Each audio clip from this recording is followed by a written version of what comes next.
Hello. Welcome to FedroomTalk, where we get the before, the now, and the afterlife of being indicted in the federal prison. Real, raw, and uncut stories. I'm your girl Kay with co-host Just Rico. Let's get this thing started. How y'all doing today?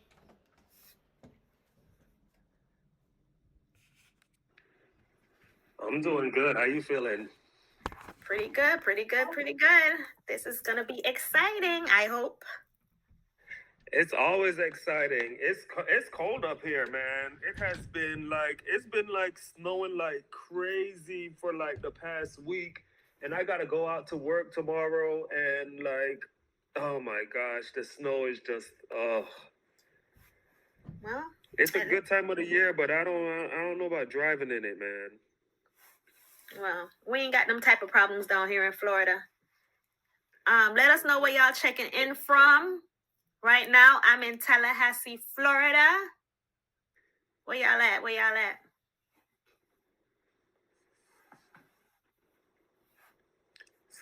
Ruby Keisha said Orlando. K Dejanay said What's CLT? That is, oh, You don't know Charlotte. Really? Oh, how about to say Shardylicious, Orlando.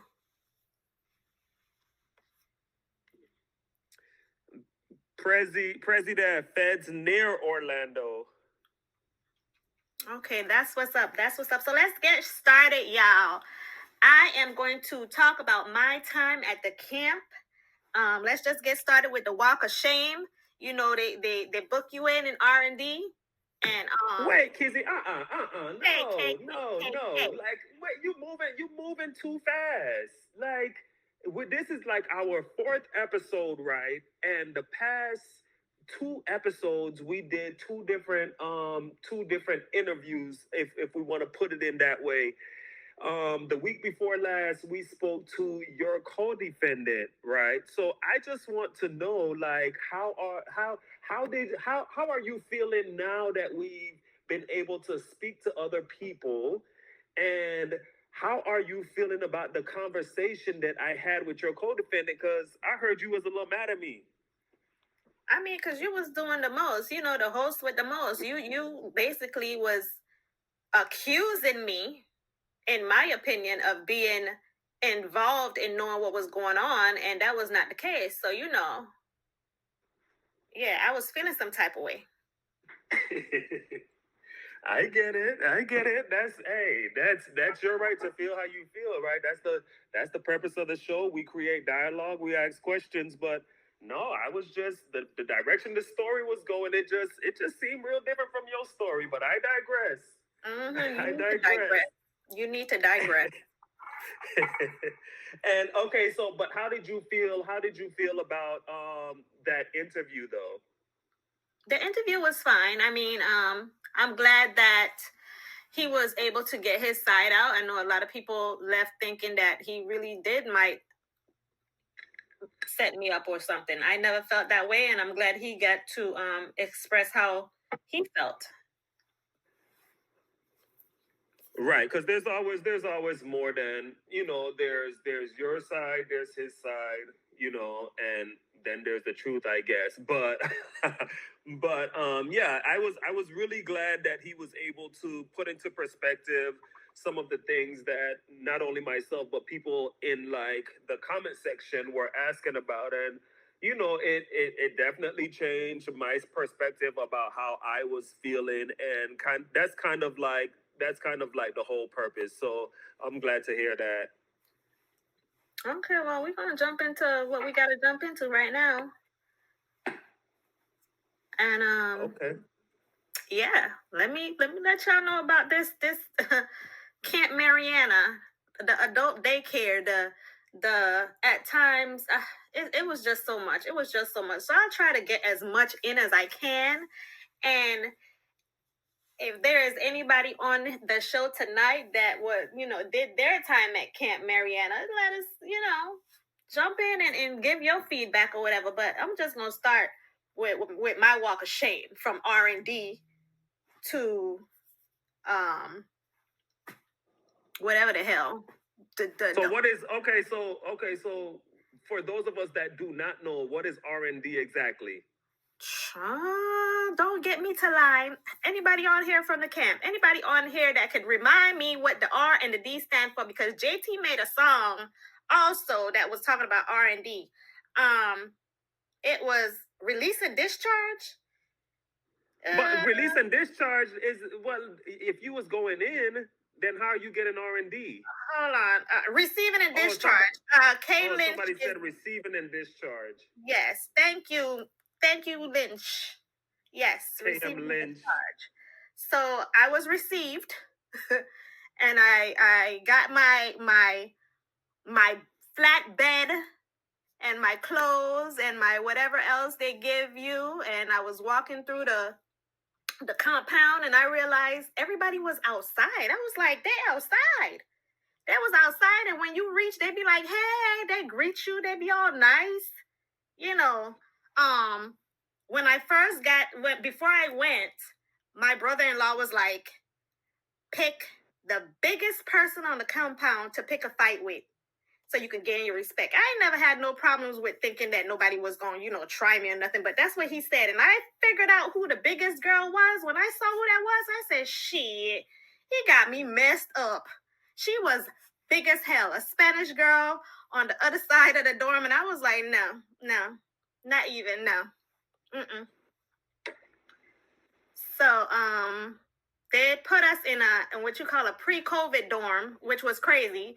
If you ain't had the COVID vaccine, you had to go over there. I don't know what the hell it was, but it was some crazy shit.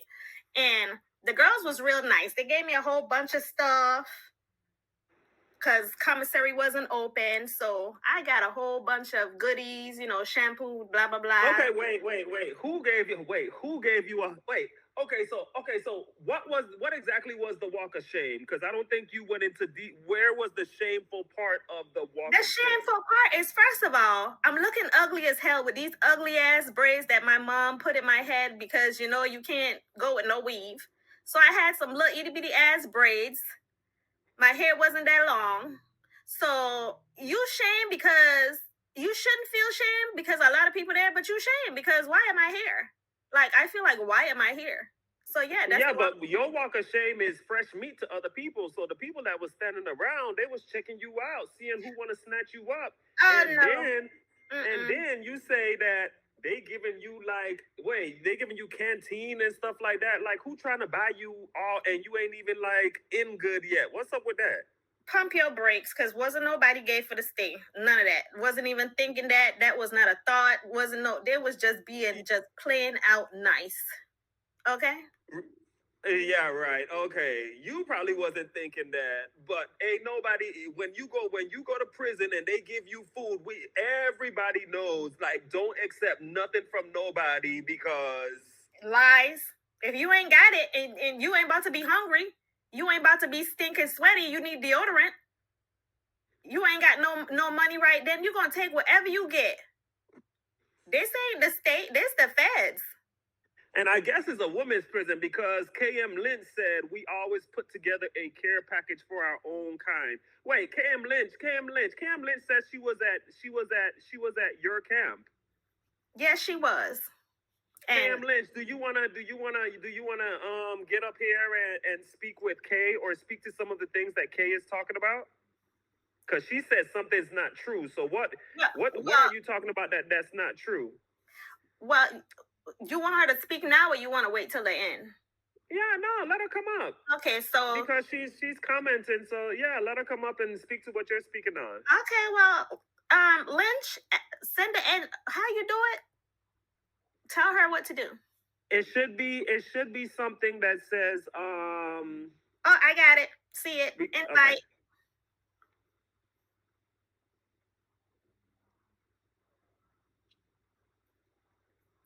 Lynch. Am I here?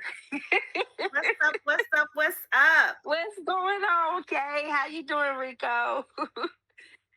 I'm gonna let Rico ask these questions because we already know what the deal is, and I'm gonna talk about a whole lot of stuff. And so when I talk, you can jump in and give your, opinion or whatever.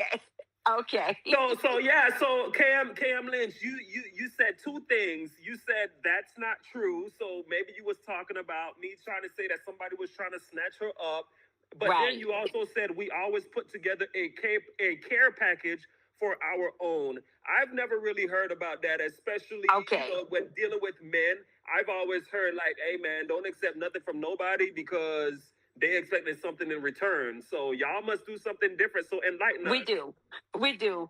Okay, so here it is. And if I didn't learn this from any other community within the camp, the Spanish mommies, anytime they knew a bus was coming, if they saw any Spanish mommies get off of the bus, somebody self surrender, the Spanish community get together, they give you all your hygiene, um, your grades if you didn't have any. They'll get sneakers from other people, and they just put a care package together. Because a lot of times when people hit that compound, like when I got to Mariana, it was in October, and commissary was closed for the whole month, so you don't Mm. have anything. The prison, I'm not sure about what they do for the men, but the women, you don't get deodorant.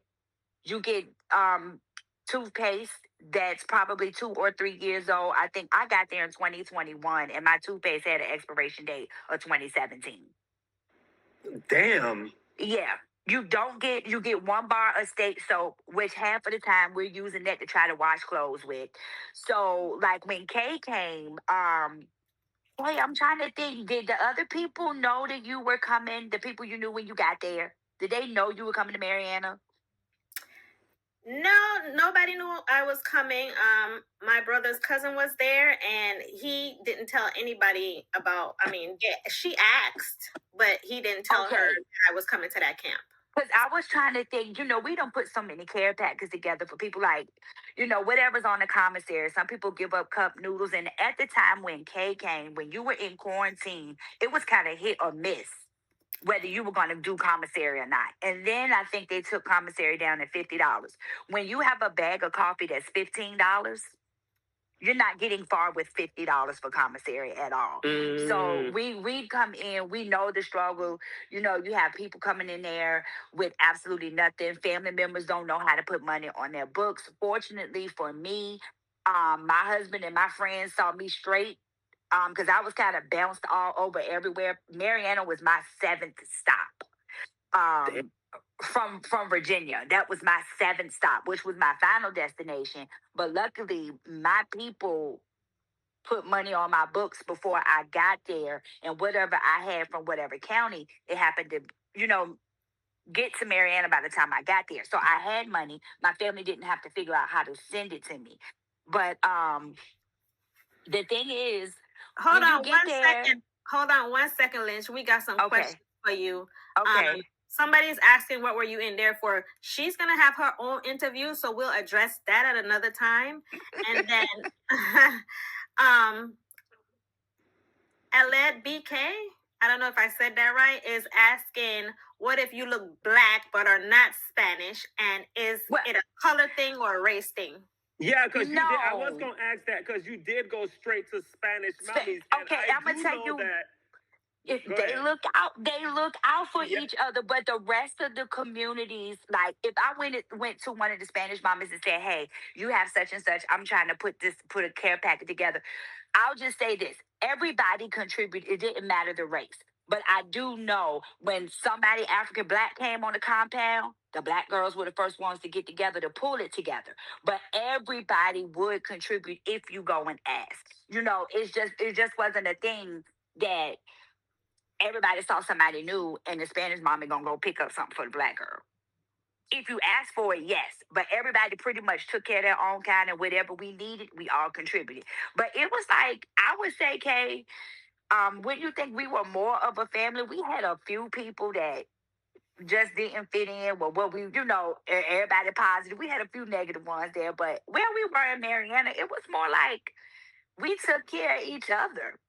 We did, and to be honest, when I was the first dorm I was in, the COVID dorm, the girls on my floor, most of them were Spanish, and so Yes. it was a Spanish chick who actually gave me a whole bunch of stuff. So, and that's Yeah. before that's before my brother's cousin knew I was even there. She said if she knew I was there, she was gonna hook me up, but she didn't even know until like a couple days after that it was me. So yeah. So you stay right there. I'm gonna jump into some other stuff. Okay. Yeah, KM Lynch, if you just wanna you can definitely stay up. You can put it Okay. on mute. And Kizzy Okay. K at any time, if you want to include her, just tell her to unmute and y'all can create dialogue. Okay, so my my second or third date there, I heard music on the rec. Listen, when I tell you this thing was open bay, they had music on the compound. I was hearing spice. I was not supposed to be out of the COVID dorm because if you're out of the dorm, that means you contaminating people or whatever. So I snuck. I heard that I was outside and I heard some boogaloo. I said, I know damn well. So I took my ass right over there and just stood. And the music was getting so sweet. I just started moving my little waist. And one of the Spanish chicks was like, she pointed to me and she said, she did like the come here thing. And I was, Yeah. don't Yeah. go there. It wasn't even like that. So if you know me, if you know, you know. I can't dance in no pants. So I took my pants off. This was November. It was not hot. I took my pants off and they gave us some brown big granny panty underwears and I was getting it. That music, I said, I know they must not know. So, I had to let them know who it was and what it was and whatever. That was the second or third day there. So that was, I think I checked in on a Wednesday. Friday and Saturday nights is like rec time with music and they have a lot going on and it was getting down. It was definitely getting down. But moving right along to my first bunkie. My first bunkie was a politician from Tallahassee. Really nice lady. Really, really nice lady. I have something happened when I moved to the other section of the compound. We had like a round table discussion one day and they was talking about her and they was saying that she talked too much and she a snitch and she this and she that. And one of the girls said that one of the girls spit in her peanuts. They spit in her peanuts, shook the bag up and put it right back on her whatever the hell you call the damn thing. And I felt some type of way because I was like, that's just the nastiest shit ever. It was weighing on me heavy. So I called my damn sister and I said, this is what happened. What you think I need to do? And she told me to mind my business. And for that whole time, I had to be there looking at that damn lady, not telling her that she ate spit from her damn peanuts. Oh no! Wait! You could so if you would have told her that she had spit in her peanuts, then that would have what? Like, what was wrong with just telling her that? Hey, bitch, listen. Hey, man, somebody spit in your shit. I ain't telling you who or whatever, but like, ew, like you gonna what? Did you just not see Ruby Keisha said, right, mind your business? So I decided to mind my business. But you also see Lamise says that's fucked up.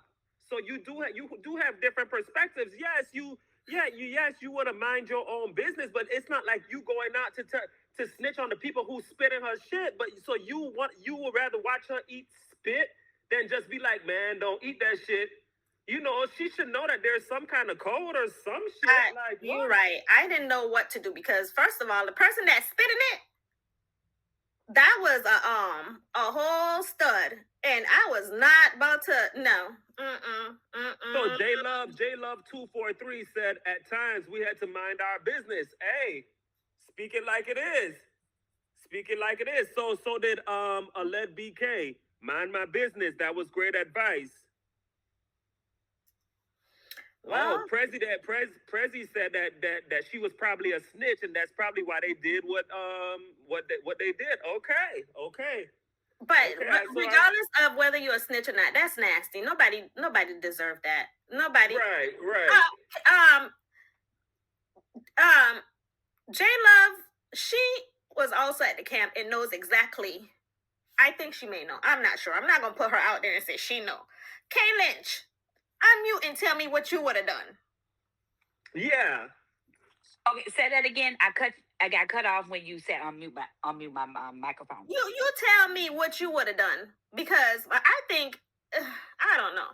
I just don't know. Well, you know, Kay, everybody is a snitch. Everybody's labeled a snitch the second you hit that compound. Everybody. Especially Mariana, you're labeled a snitch when you hit that compound. You can talk to one person trying to figure out what, like what the flow is. You talk to the wrong person, oh, she a snitch. But in that situation, and I'm sitting here trying to think, like, why did I miss this? How did I not know this had happened? But because you wasn't at that table, girl. You was not at the table. Okay, hold on. Let's get her. I want to know her answer. My ears to the mic, waiting to see what she gonna say. I probably would have thrown them in the garbage. Okay, but I wasn't in that same dorm with her anymore, Kay Lynch. I was in another dorm, so I just heard about it and was just disgusted. So it was nothing I could do at that point. Oh, so Kay, you didn't actually see them do it, or you didn't see her eat the peanuts?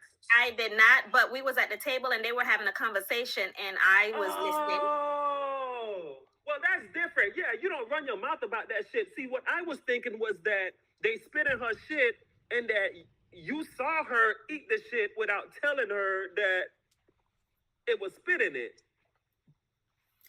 Well, no. It don't matter if I saw it or not. The fact is, she was my bunkie, and the fact that she was from Tallahassee, and she was my first bunkie, so we was cool, and I just felt like I ain't owe her no loyalty, but like Lamise said, I would have want somebody to tell me if it was me. But what could I do? Like in that situation, what could I do? Right. So. Right. Anyway, she was my first bunkie. My second bunkie was a Spanish chick. She was real cool. She was in there for a lot of time, but she ended up leaving on the CARES Act, and I was very happy for her. Now I had a bunkie. Let me tell y'all first. It had a lot of phones in there, right? And I wanted a damn phone. I could not figure out for the life of me how to hide the phone if I was gonna get a phone. So I decided not to get. Yes. You were in the wrong door. Simple as that. I had a phone 2 weeks after being in quarantine. You were in the wrong door. Well, a lot of people in my dorm had phones, and they was hiding it because, they was good, and I just couldn't figure it out. So I wasn't about to take no chance. And so shout out to Joe, and Trina for letting me, when I had hard times and I needed to do what I needed to do, I would sneak over there, or I would send a message, and they would look out for me and with the phone situation. So I had no worries then, because sometimes to get on that wall phone, before I humble myself, knowing that if I was going to get in trouble, I was going to get sent to Tallahassee, there's a couple of times I wanted to bam the bitch with the wall phone, because the situation, we had a line. We had to stand in line for the phone. So you standing in line. Imagine you standing in line for 10 minutes. It's a 15-minute phone call. And then the person get off the phone to tell you, oh, somebody else was after them, while you standing in line waiting on the phone, and the person come around the corner because their ass was too lazy to stand in line, talking about, oh, it was my turn. If you don't get your ass, I just went and got on that phone, and I said, if this try me, I'm gonna bam her ass with the phone, because I had a situation upstairs where a girl put a note on the phone and said, I don't care who on the phone, at a certain time I need to use this phone. How dare she? So you telling me if I'm on the phone, you gonna come snatch the phone out of my hand, talking about you have to use the phone at a certain time? That's your damn problem. But I ain't never got tried like that except for that situation. But I was prepared to bam a bitch, because no. So who was the queen pin in your dorm? I don't think it had none. Everybody, it was a lot of older ladies in my dorm, and they was pretty humble. Oh, But okay. it had some people that, was there long and they felt entitled. So I think that's kind of what the situation was. They is funny in the comments. Sorry. Well, that's what that situation was. So I had a bunkie that tried to set me up, and she got caught with her phone coming out of the shower. She tried to hide it. She hid it under her mattress. This is what I remember. I don't remember exactly what happened, but apparently she hid it under her mattress. And when dude came in, she told him that I slept on the bottom bunk, which was her mattress. So she was trying to implicate me and say that it was my phone. I didn't find this out till the next day.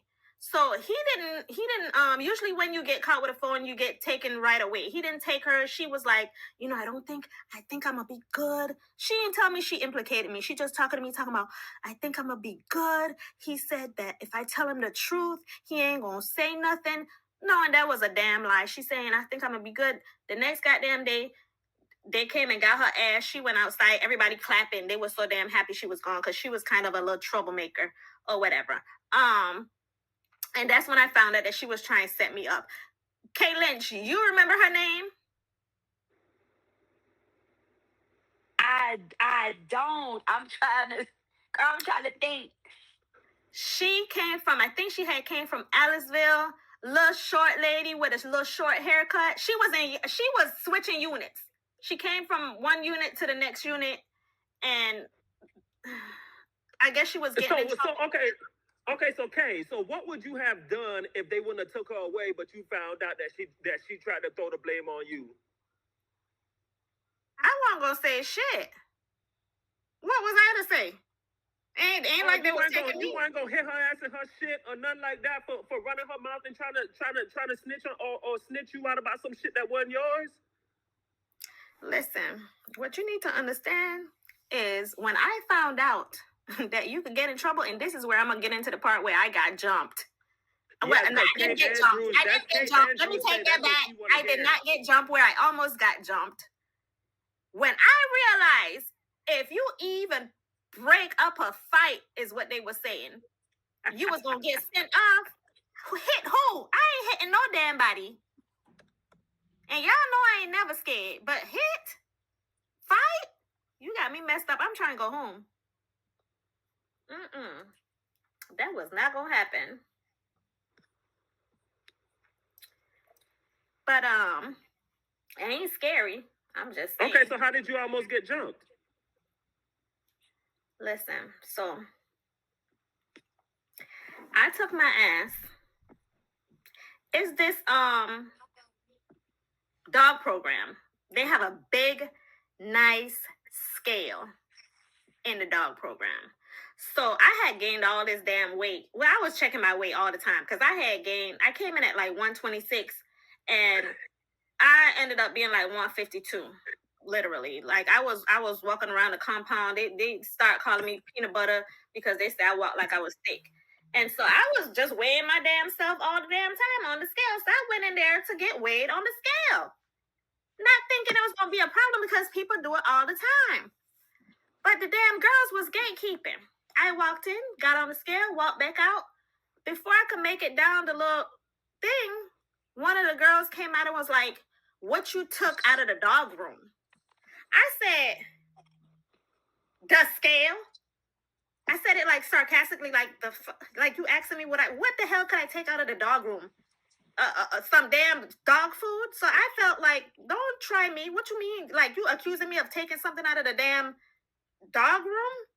So I had an attitude. I walked to the email room, walked back to my dorm. When I got to my dorm, the girl said, somebody came looking for you.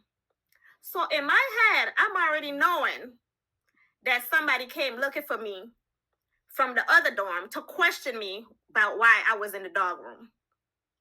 So my bold ass go over there and I said, "Who looking for me?"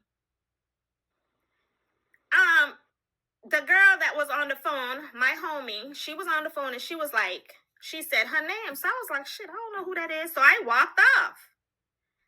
By the time when I was walking off, she said, no, Kay, come here. So I went. She's still on the phone now. I went and she was like, she called the girl name and the girl came around the corner. That pissed me off because I felt like, okay, she already know who I am. She know I go from 0 to 10 in no time. So you call this girl to come around the corner. She know who I am, apparently. So she come around the corner. She already have one up on me. Like, why you calling her? Why? I felt like at the time, I ain't gonna say it because we already had squashed it or whatever, and that's my girl. I had felt like, oh, come on now, what you doing? So the girl came around the corner and she talking her shit. And I just looking at her like, cause who you talking to? And I stopped going off. So she said, see, I tried to come over here talking to you all nice. I said, see, that's the damn problem. You shouldn't be over here talking to me, period, because who are you? So we was going back and forth and getting loud. And while we was getting loud, the dog started barking, and one of the girls in the dark program walked up to me with the dog, and she was like, you need to leave, you need to leave. And I'm like, I came here to see my homegirl. I ain't leaving. And who gonna make me leave? And the dog is barking, and the girl's sitting over there talking about, she'll do this, I'll beat your ass, bitch, I'll do this, and I'll do that. And I'm looking like, you doing all this because we was having a conversation and you don't like what I'm saying? So one girl on the other hand, and she holding her back, and there's about 10 other girls because they're all in the dog program and they're looking like, well, what the hell is going on? And so I'm looking at the dog because the dog is close to me. I'm trying to keep my eye on the dog, making sure that he don't bite my ass. I'm trying to keep my eye on the damn girl because they're holding her back like she about to swing. I'm keeping my eye on this big ass girl who in my face talking about I need to get the hell out. And I'm saying I'm not leaving. And the girl and you still talking shit. All this shit going on and you still talking shit. You damn right. President said them y'all was gonna smash you. And they might have was, and I was gonna lay my ass right down and not move. Who was gonna lay down was me because I was not about to get sent to the shoe. Sure was not. Who? So I'm still talking shit. I'm telling them I'm not leaving and you can't make me leave. And the girl on the phone who called me to come back, she was like, y'all ass too loud, I'm on the phone. And I'm looking at her like, I know damn well you ain't sitting up here talking about y'all too loud, I'm on the phone, and you the one got me in this goddamn position. So after Short Delicious says short people complex. Oh, no, ma'am. No, ma'am. Ain't no short people complex here because y'all already damn know. But in my head, I was like, if I fight, I'm going to get how many days taken? K Lynch. Right. How many days for a fight? I'm going to the shoe. K Lynch. We lost K Lynch. Okay, you're going to the shoe for 10 days and they're gonna take 27 good days. So what's the shoe? That is where it's like disciplinary. That's all it is. You go lock down 23 hours a day. You go out for 1 hour Monday through Friday. You shower Monday, Wednesday, Friday. Ew. So why did they call it the shoe? Disciplinary. Special housing unit. That's what it stood for. SHU. Special housing. Oh, SHU. Mm-hmm. Oh, okay. Mm-hmm. If anybody heard JT's song, because JT was in the Tallahassee Behind the Fence in Tallahassee, her song specifically talks about R&D and the shoe. So what song? Shit, Lynch, you know that song? What is it called? I don't know. What song is it? I can't think of the song. The Fed coming out straight out the Fed something. You talking about First Day Out? Yes. Oh. Yes. Okay. Exactly. That's what K Nation said. Her First Day Out song. Okay. Shorty Licious, you're right. We brave at heart, but I was trying to go home. I was sick of that place. I did not want to. First of all, when you go to the shoe, they take all your damn. You don't go with none of your groceries, and I had a locker full of stuff. And when you leave, people raid your locker and steal your shit. You come back to nothing. when you go to the shoot, everybody lose damn weight. And I had done got thick. I wasn't trying to lose nothing. So no, that was not an option. If they had hit me, I was laying down. So after we did all that rah and back and forth, and I decided to leave, when I decided to leave, I walked my ass out of there. Chest, heart was beating fast as hell. Not because I was scared, but I was just like, shit. What the hell I was gonna do if their ass had just dragged me up in there? For one, I was out of place. I ain't had no business there, so I was gonna get a shot any damn way. And a shot is they write your ass up. You go to basically you go to disciplinary hearing or whatever, and they decide what to do with you. I wasn't about to go through all that knowing I was in the wrong and I ain't had no business in them people dorm. Right. Shit. So that was my almost getting jumped by the people in the dog program, because they talking about it's stuff in there. Okay, if your ass got contraband in there, how am I supposed to know? You telling on your own damn self. I simply went to use the scale. I don't know y'all got contraband. That ain't none of my business. It's so ironic that you have a running with dogs after being in there for dogs. Like exactly. That is so ironic. Exactly. Damn dog barking at me and shit because I'm out of bounds and they knowing I don't damn belong in there, and the damn dog barking at me and shit. Damn dog barking. She down there getting held back. Come to find out, long story short, they said she ended up peeing on herself from all the damn excitement. How you gonna try to fight me, but you done peed on your damn self with all the damn excitement? Talking about she was some shit. I don't damn know, but girl. Any other day, I would have drug her. If you know, you know. Because I ain't backing down for nothing. But no, I was trying to go home. Listen, I would. That's why. So, Kay, sorry to interject, but Aled BK is asking the question that I've been trying to wonder this whole damn time.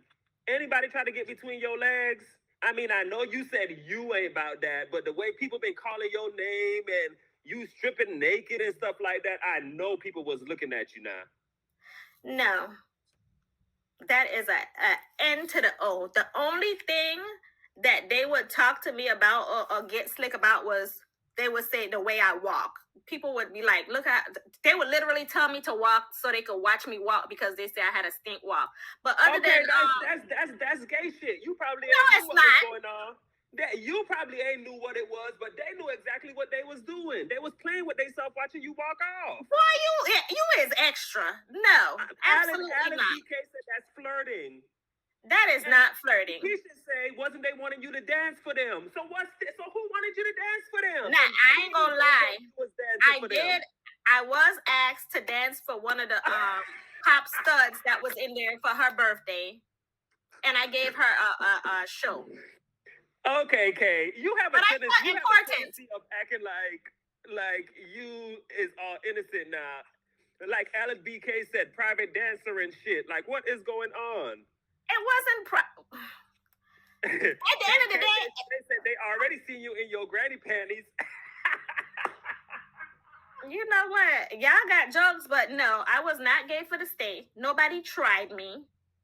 I was, and first of all, the way the thing was set up in there, the studs was the ones that was being taken care of. They was not on the outside. You know, the studs take care of the femmes. On the inside, the femmes take care of the studs. And you know damn well, I don't roll like that. Hey, Prezi said, after them lights go out, tongue action. I see y'all got jokes. Island Pretty Boy, I see you got jokes. It's okay. It's okay. I stayed true to the game. Strictly you stayed true to the game. What happens in there stays in there. We get it. It's okay.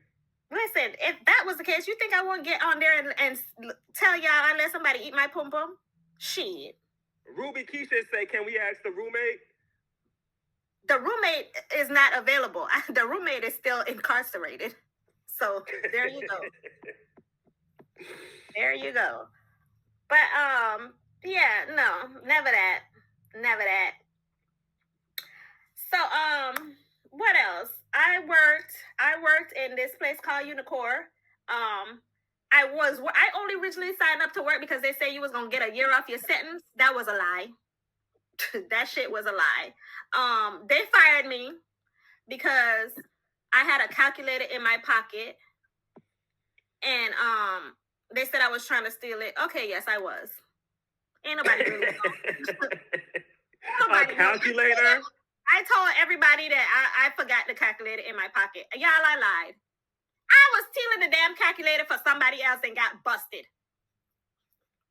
A calculator, though? Didn't even think the calculator was going to go off the metal detector, because a calculator is important in there. You got to calculate your funds, calculate when people, need to add up your commissaries, see who people really, owe you. Kizzy, they can't do simple addition and subtraction? That was a lot of shit. You had to calculate. If you have $160 on your commissary and you didn't want to go over, every time you do your bill, you need to make sure you ain't go over. Who the hell about to calculate all that on paper? No. Island Pretty Boy said they calculating their days. Oh, he got jokes. But yeah, I got fired for the goddamn calculator and ended up going to work in the kitchen and got fired and rehired on the same day. Damn. One of the kitchen dudes, he ain't like me.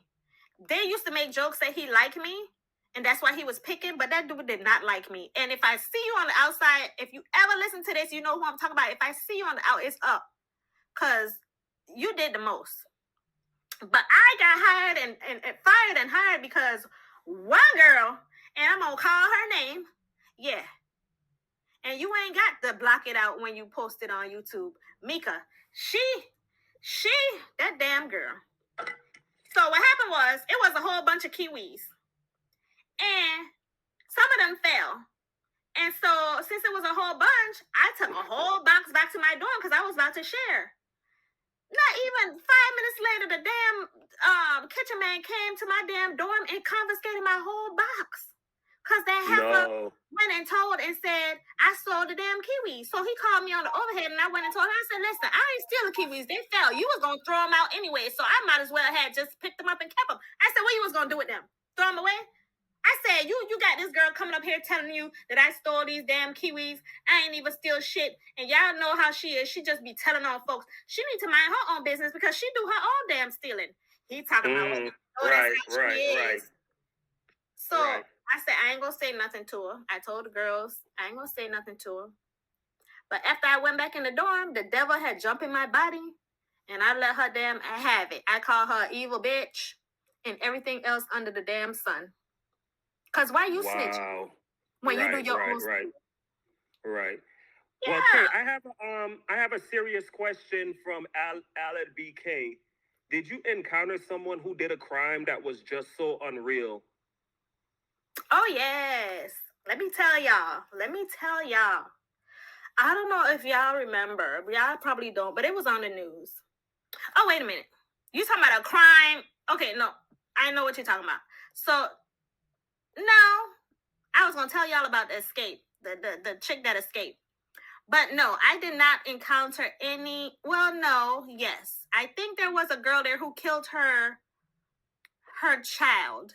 I don't know why she was at the camp, because the camp is for low points. But I think she was in Kay Lynch's dorm. So Kay Lynch, you remember who that was? She used to wear headphones all the time. Yes. Yeah, what was that about?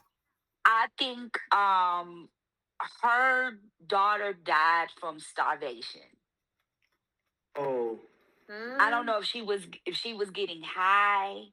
Oh my God. Or what happened, but her daughter actually died from starvation and they charged her with murder. Yeah. That was the worst crime that I heard. Most of the people were fraud, drugs, fentanyl, some of the what do you call it? Transported people across the border, shit like that. Human trafficking and because Mariana was really a white collar camp, supposedly. That's what it was supposed to be, for white collar crime.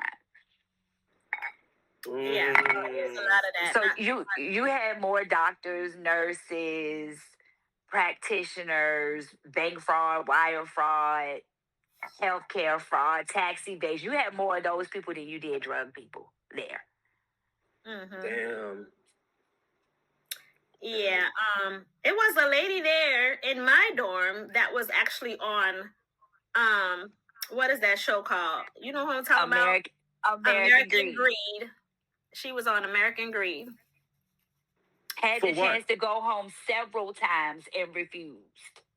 She refused to go home because she said she wanted to clear her name before she leave. I don't know if she's still there. Is she still there?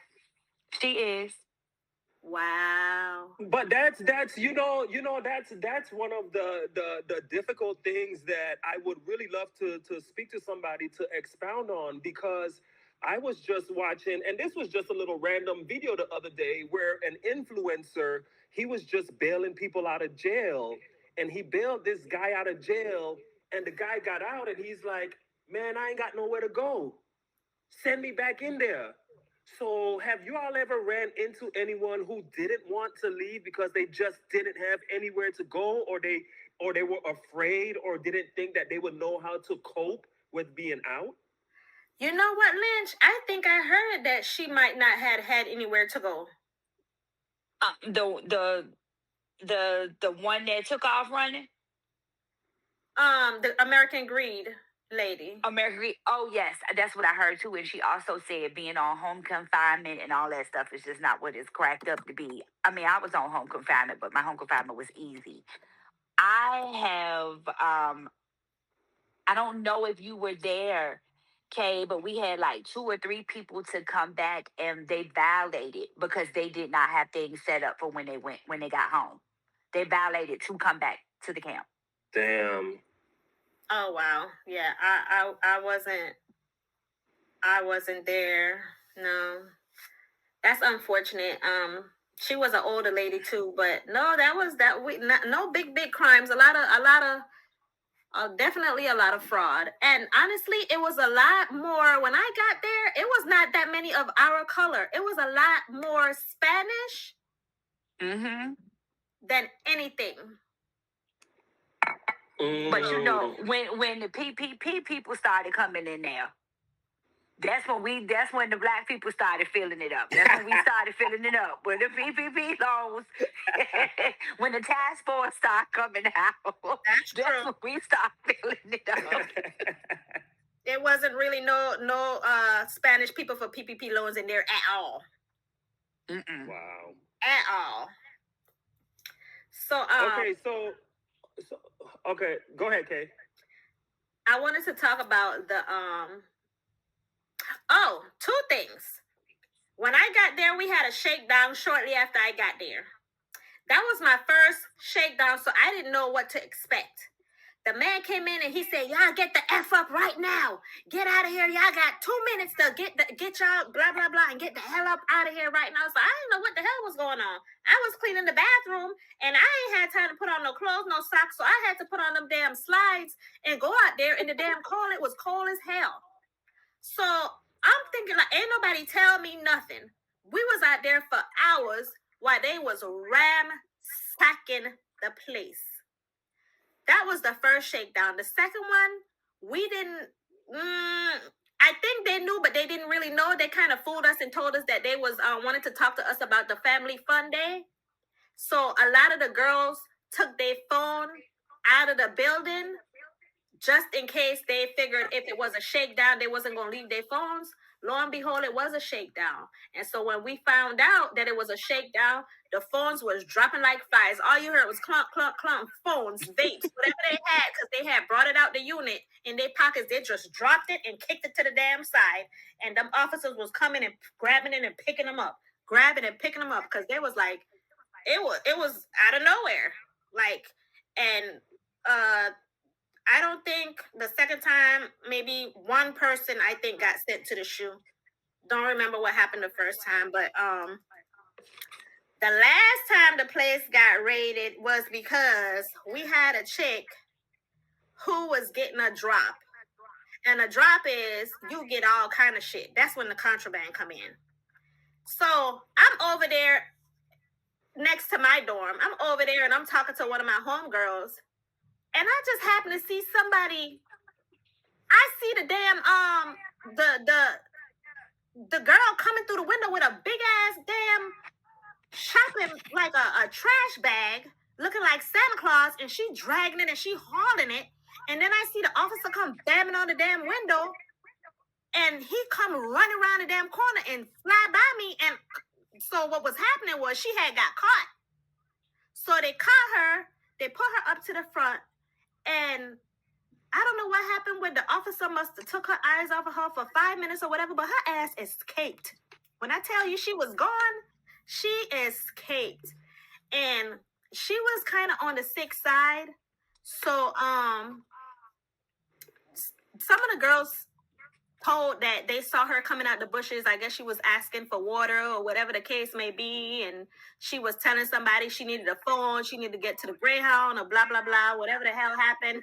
I'm gonna let Lynch tell some of it because it was actually her dorm that it happened in, and I don't know if J Love was there at the time, but when she came out of the woods, I think a day or two later, she was dehydrated. She was looking bad, and the warden drove up, and we was inside looking, and we was banging on the window because he drove up, and you could tell he had this big thing in his hand, looked like a damn fire extinguisher, but it was mace. So he came in our damn unit talking about, yeah, I guess he was upset because we was banging on the window saying, "Don't hurt her, don't hurt her." He came in there talking about he gonna mace us bitches. So everybody ran and got in their bunk. Me, I got on top of my bunk and I was talking shit. Mace me if you want, cause I'm gonna sue. I ain't do shit. I'm gonna sue. Mace me if you want. So I'm just talking shit because who you gonna mace for what?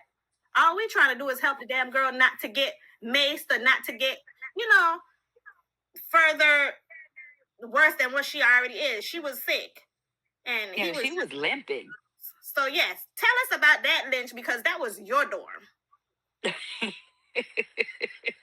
Okay, so I missed the whole drop coming through the window. I missed that part. But when she came in, there was like it was shit everywhere. It wasn't one big bag, it was three. It was Victoria's Secret, Bath and Body Works. She had all kinds of. I mean, it was probably like the second or third time I would have bought from her. Matter of fact, I had placed the order. I lost $165 worth of. I lost $165. I had placed the order with her, and she was getting it in through that drop. And she had alcohol, all kinds of stuff. Where they caught her, the other two people that were in the mix with her, um, did not get caught. But the person that told on you about those kiwi had a lot to do with that too, because it came through her window, and she was paid to let them use her window. Mm-hmm. See, I knew she was a snitch the whole damn time. The whole damn time. She was paid, but the girl got away. What happened? They kept her up in R&D, not R&D, but up in the administration building. They kept her up there most of the day. I think she spent the night up there. The next morning, they were short staffed. They had augmented somebody. So there was nobody in admin for like 15, 20 minutes. She walks off. And to my understanding, just hearing this from other staff members passed her walking up the road on the way to work to the FCI. Yes. One of the staff members called back to the FCI and was like, "Hey, you got an inmate that's walking up the road," and she said she's doing landscaping, she's picking up trash. I mean, essentially the landscapers would get on the lawnmowers, get on the damn, what they call it, they look like little golf carts and stuff. They'd be right all over the compounds. I mean, it's no fence where we were. There was no fence. So she was walking up, but they was like, I was like, she didn't have a garbage bag, so what trash was she picking up? So once the lady pulled off and went back to her post, somebody showed up in administration and said, "Hey, the inmate that was here is missing." But by that time, she realized, okay, I got away. She hit the woods. Now, to my understanding, I don't care if I don't know if this is true or not, but they said the whole time she was out there in the woods, they said she was living in one of the dorms, and the girls was just waking her up, feeding her. She was getting insulin from somebody else. And she was living in, I think, the quarantine dorm was what they were saying. Right. And eventually, I think maybe it got to be too much for her. She went back out in the woods because somebody had told that they had seen her in the dorm. She went back out in the woods and she wasn't getting any more medicine, so she just decided to come on back in. Oh wow. But so they transferred her to Tallahassee. She got released from Tallahassee and probably died 3 weeks later. Damn. Oh wow. Yeah, I did not know that.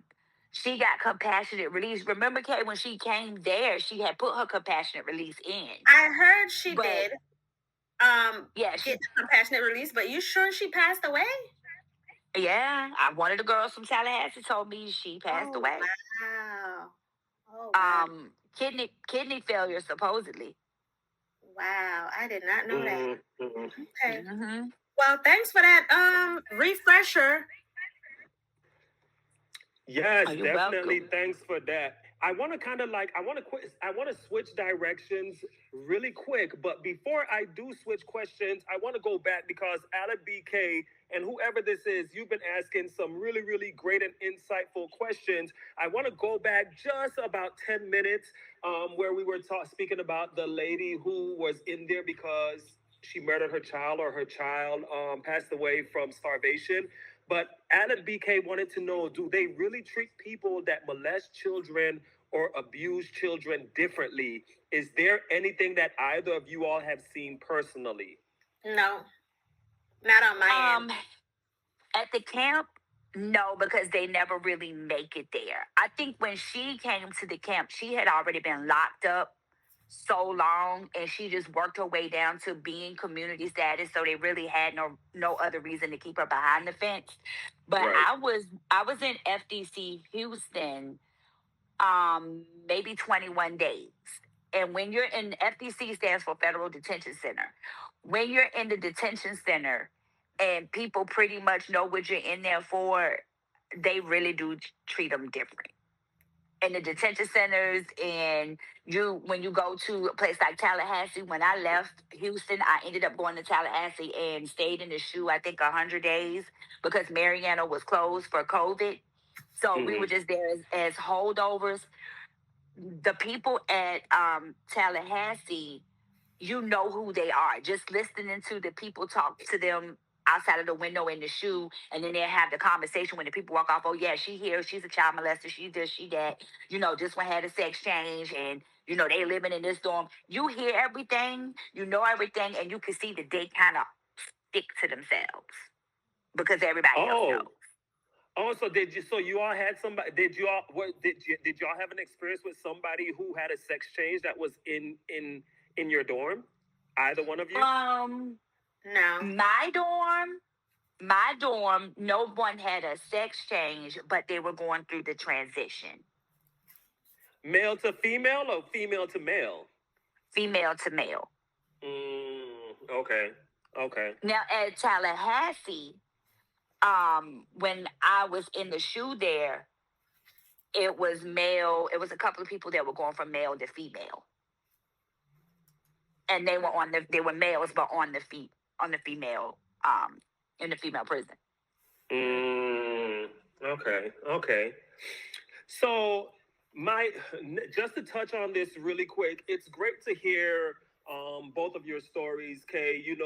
We've been talking about your story. This is kind of like what started the whole podcast.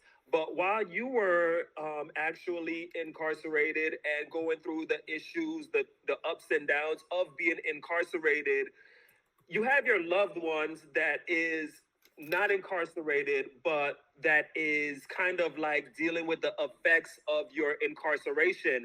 Now, Kay, I have your daughter online. If you want to invite her up, she would really like to kind of like, have a discussion with you, maybe ask you a few questions, and maybe we can get a little insight from her on her thoughts and feelings about the situation with you just being locked up and how it affected her. Okay. Y'all welcome my daughter, Kay Dejanay. Hi, everybody. Can y'all hear me fine? Yes, we can hear you. Okay. Well, obviously, being another K on the line, y'all can just refer to me as Princess because that's what I am. Don't laugh. Yes, you are. Yes, you are. But for those who are on here who don't know or whatever, obviously, Kay not left behind, but does have 3 children, me and my 2 brothers. I am the middle child and I'm an only girl, and we're all 3 years apart. So I guess my first question would be, when all of this came about, like before you even told us, like what was kind of your thought process as to how you want to tell us and how you wanted to like deal with everything? Because I feel like from what I can remember, when you told me, it was kind of already figured out that you were just gonna go and just like turn yourself in. Well, I definitely was not about to turn myself in. I wasn't going to tell nobody until I figured out that the whole time I thought I was going to be released and not, I thought the charges were going to be dropped. I thought I was going to be found innocent. So I wasn't telling shit until I knew what time it was. And that's the day that I made the phone call with you and your brother on the line, is the day that I decided to tell y'all, because that's the day that they actually said guilty. And I was like, shit, now I have to tell them. Damn. Right. Damn. So, Kay, Princess, just to reciprocate that question you just asked Kay, what was your feelings and your thought process when she first like called you and like told you the news? Like, what was running through your head? What did you feel? Like, give us insight on that.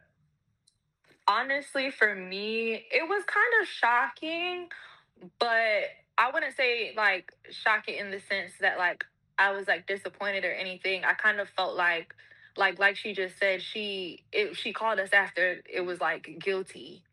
So it wasn't like we knew anything or like had any like heads up. So I kind of definitely like felt a way about that, because it's just like I didn't even have time to like process anything. It's just like, okay, damn, like my mama finna get locked up. Like there was no, like at that point, obviously, like I couldn't give any advice, regardless of whether she would have listened to me or not, because I'm just her child. But it's just like you have 3 kids to think about, one who is incarcerated as well, and then 2 on the outside. So it's just like at the time for me, it was kind of like, did you really think this through? Like what was going on? Like, and I know there were talks about like a plea deal or something, I believe, which she did not want to take because she was like, I'm innocent. I'm innocent. I'm just like, okay. And anybody on here who personally knows my mom knows she's very stubborn. So there was nothing that was going to change that.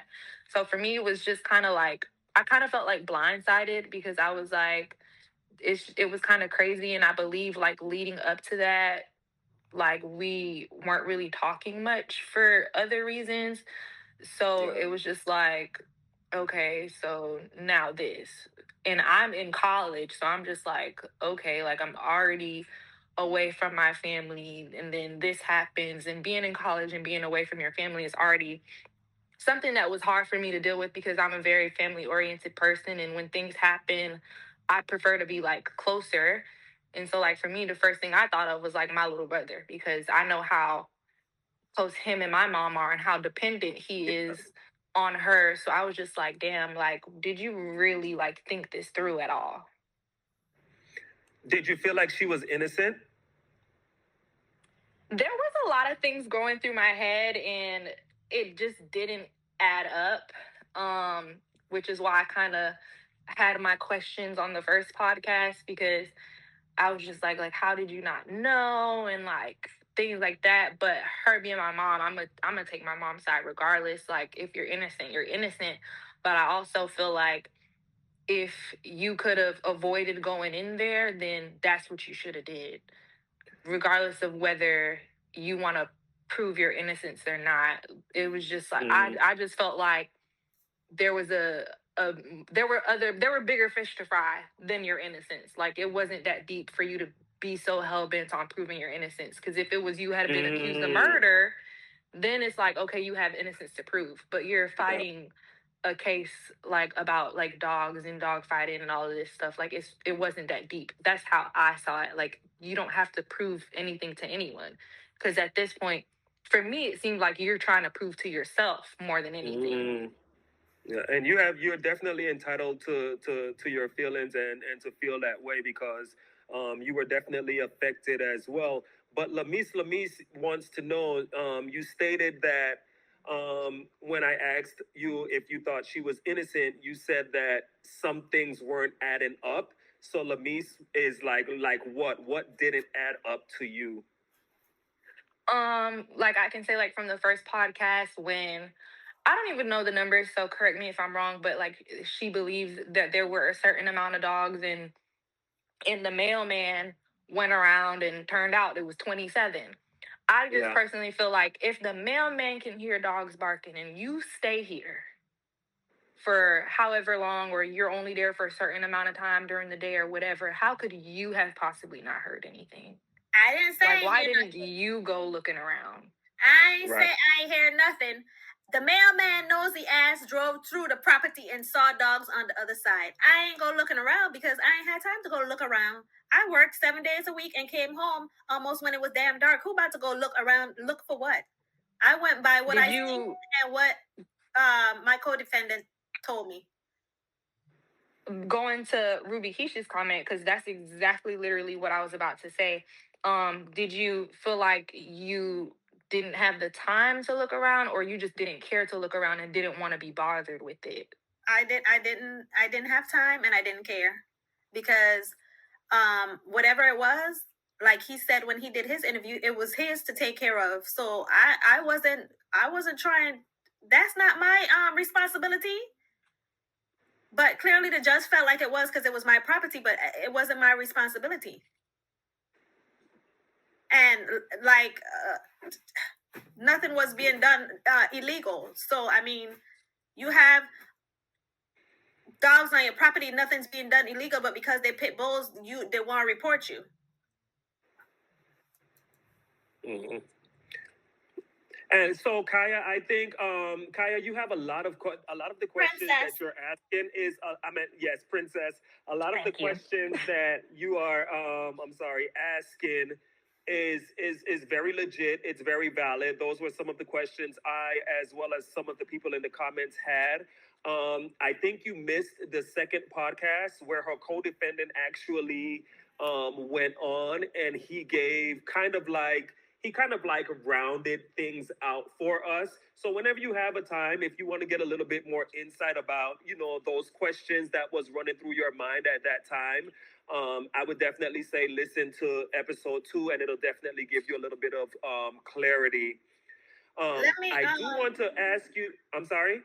I was gonna say one thing. I got a message from her when I was there, and the message said that she was the happiest depressed person ever. So, oh God. At the time when I got that message, the guy had just committed suicide. The guy that worked on, I think he was the Ellen DeGeneres show guy. Was it him? Black dude. I don't know, but he had just committed suicide. So when she sent me that message, lo and behold, I was like, well, what the hell? I ain't like the way that sound. But she said that she wasn't, that's just how she felt. She didn't have no she just felt that way. And of all days, when I wanted to call her, I had no minutes on my damn phone. So to get a message like that and then have no minutes on the phone and have to wait for minutes, it was not a good feeling, because all I wanted to do was make sure that she was in her right mind and wasn't thinking about doing nothing stupid.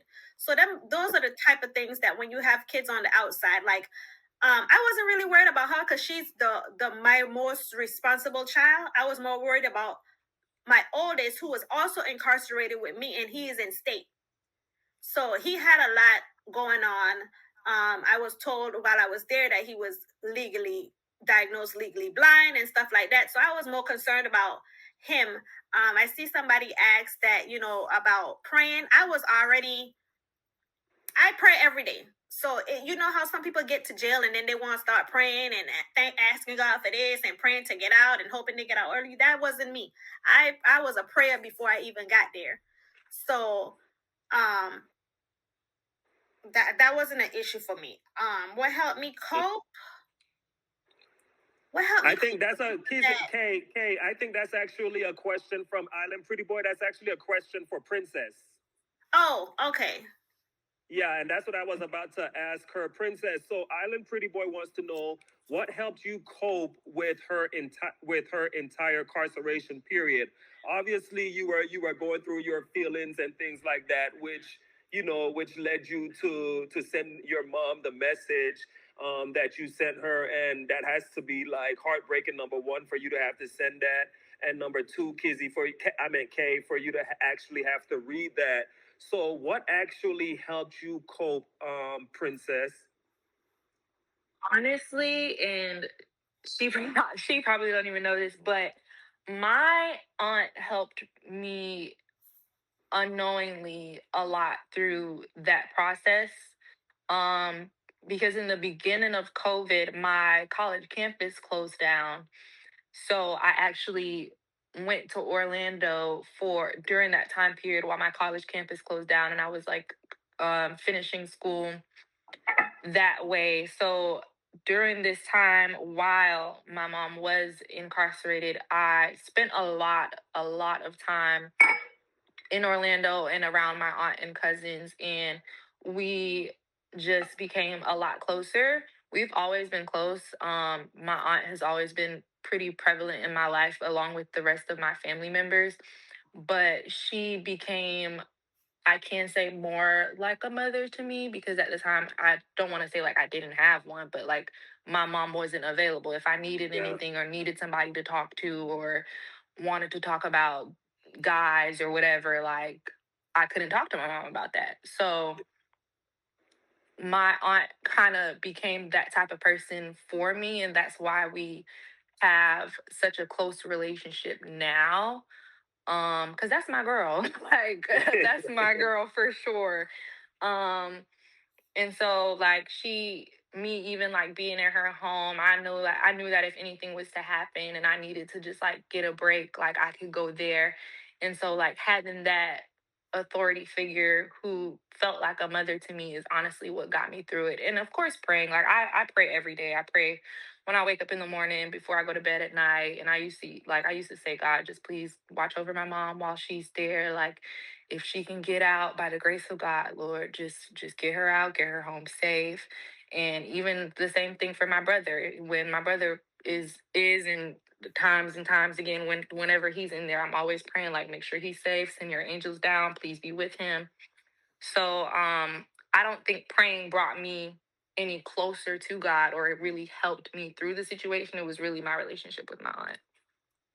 Oh, that's really, really, really, really nice. I'm glad you had someone that was actually grounded and out there to help you unknowingly through the situation. And sometimes all it takes is for someone to be there, and I'm glad you had that. Before we let you go, is there anything else you would like to say? Any comments? Any other questions that you may have? Do you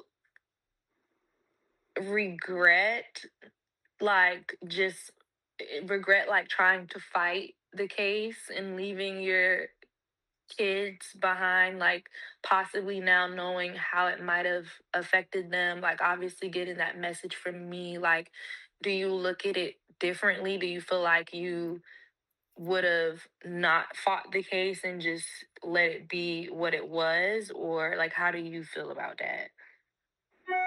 Um, no, I don't regret it because I was gonna fight anyways, and I felt like if I was gonna be a felon, I was gonna go out fighting because I was gonna be a felon, a convicted felon, whether I had took the charge or not. I mean, whether I had took the plea or not. So, It's the note for me. Do you think you would have? Do you think, knowing how she feels now, that you would have told them prior to the Right. guilty verdict, or do you think you would have still literally did it the same way? I probably would have did it the same way because it ain't like they had time to prepare. I was the one trying, like, needed to prepare. Like I said, she's my most responsible, so I know she was gonna be good. But what if I wasn't? Well, then that was, you know what? That's great. That's great, Kaya, because I was gonna mention that earlier when she said she really wasn't worried about you, and sometimes those are the actual people you really should worry about that you don't think Right, you should. exactly. The Yeah, so I strongest get people are sometimes the great weakest. question. I mean, okay, well, what do you want me to say? Because something, because you ain't saying shit. I mean, it's the truth. I don't wish I changed nothing because I met a lot of people. I learned a lot of stuff. Like, yeah, no, I don't regret the decision to take it to trial. Maybe I could have told them a little bit sooner. I don't think it would have changed nothing. So, yeah.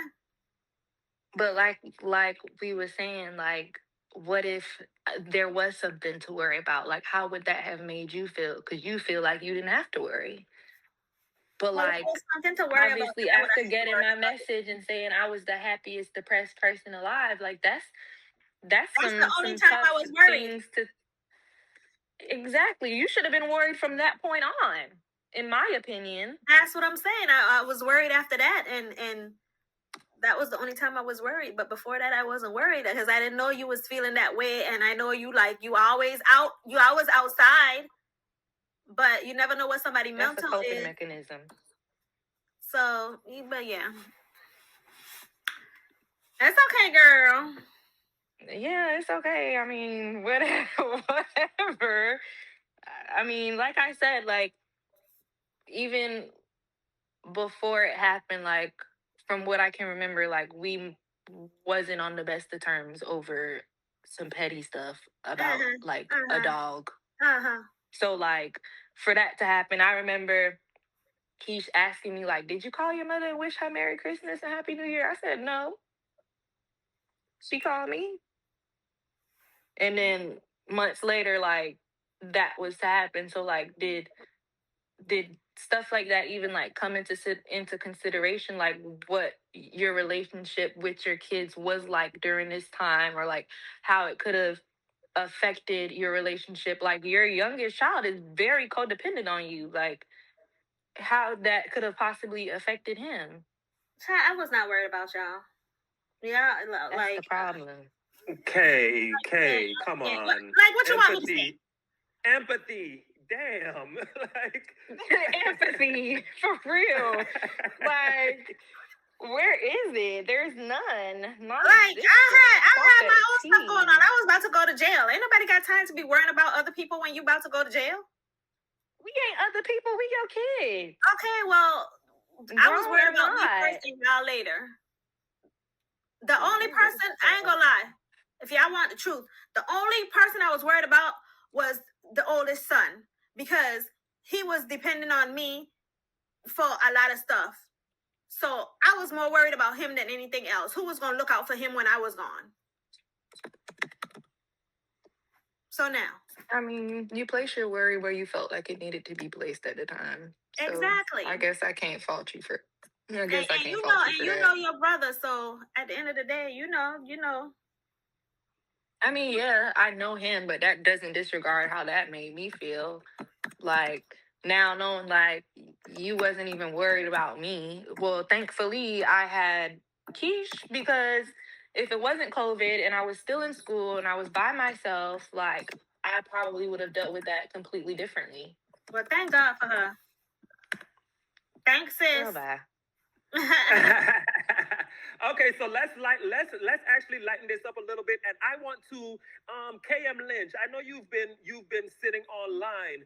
Do you have any kids or anybody that was directly close to you that may have had a not so good response to your incarceration? Hold up, Lynch. Before you answer that, we're not going to take this time to ask Lynch those questions because Lynch is going to have her own platform. Oh yeah, okay. Tune in on January 23rd, Kay Lynch is going to tell her story.